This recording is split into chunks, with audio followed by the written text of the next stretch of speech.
नमस्कार।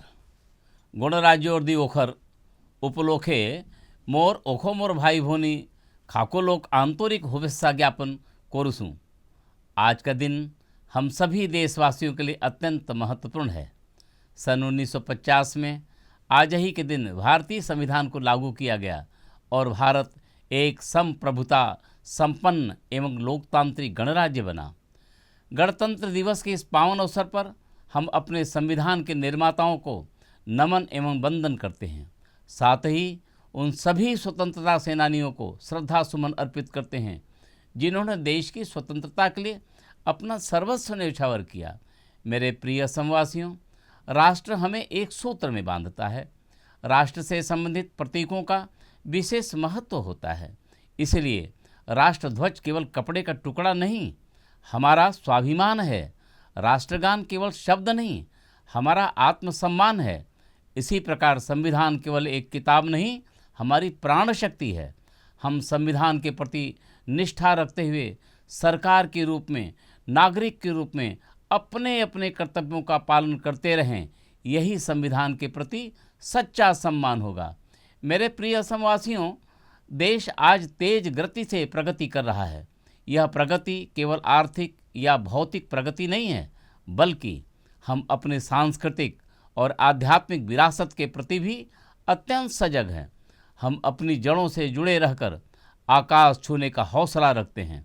हम उस विराट, उदार और गंभीर चिंतन से प्रेरणा लेते हैं जो हमारी मनीषा का प्राण तत्व रहा है, जिसने सबके कल्याण, सबके उत्कर्ष, सबके मंगल की कामना की। सर्वेषां स्वस्तिर्भवतु, सर्वेषां मंगलम भवतु, सर्वेषां पूर्णम भवतु, लोकः समस्त सुखिनः भवतु। पूरे विश्व को कुटुंब समझने वाला मन संकीर्णताओं में बंध ही नहीं सकता।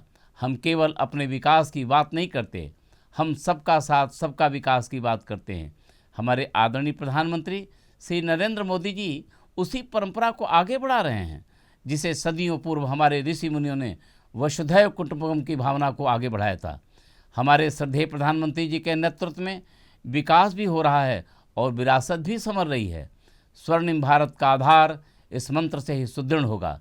हमें विश्वास है कि आने वाले समय में हम इतिहास के उस स्वर्ण काल को लिखेंगे जिसका देश को सदियों से इंतजार था। एक ऐसा भारत बनाएंगे जो विश्व का नेतृत्व करेगा, जो आर्थिक दृष्टि से विकसित और आध्यात्मिक और नैतिक दृष्टि से सबल होगा, जिसमें अतीत की गरिमा और भविष्य का गौरव एक साथ देखने को मिलेगा। मेरे प्यारे बहनों और भाइयों, हमारा असम विविध संपदाओं एवं संभावनाओं से भरा एक सुंदर प्रदेश है। वन, पर्यावरण एवं प्राकृतिक संपदाओं की सुरक्षा के लिए मेरी सरकार प्रतिबद्ध है। इसके साथ ही मेरी सरकार ने राज्य के ऐतिहासिक मठ मंदिरों, नामघरों, पर्यटन स्थलों व स्मारकों आदि के संरक्षण एवं संवर्धन के लिए अनेक कदम उठाए हैं। इस अवसर पर मैं विशेष रूप से हमारे युवा वर्ग से आग्रह करता हूं कि वे प्रदेश में मौजूदा संभावनाओं को तलाशने का प्रयास करें और नई ऊर्जा के साथ नए असम के निर्माण में अपना योगदान दें। मेरे प्रिय असमवासियों, हमारी भारतीय संस्कृति में मानवीय मूल्यों को सर्वोपरि माना गया है।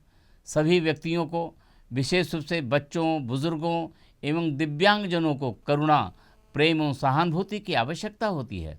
हमें उनके अधिकारों को दिलाने तथा उनके समग्र कल्याण के लिए सामूहिक रूप से प्रयत्न करना चाहिए। मेरे प्यारे असमवासियों, गणतंत्र दिवस हमें अपनी उपलब्धियों पर गर्व करने की प्रेरणा देता है। आज हमारे असम ने अनेक क्षेत्रों में अभूतपूर्व विकास किया है और नित नई सफलता की कहानियां लिख रहा है। मुझे संतोष है कि अनेक महत्वाकांक्षी योजनाओं के जरिए मेरी सरकार ने समाज की अंतिम पंक्ति में बैठे हुए व्यक्ति तक आर्थिक विकास का लाभ पहुंचाने का काम किया है।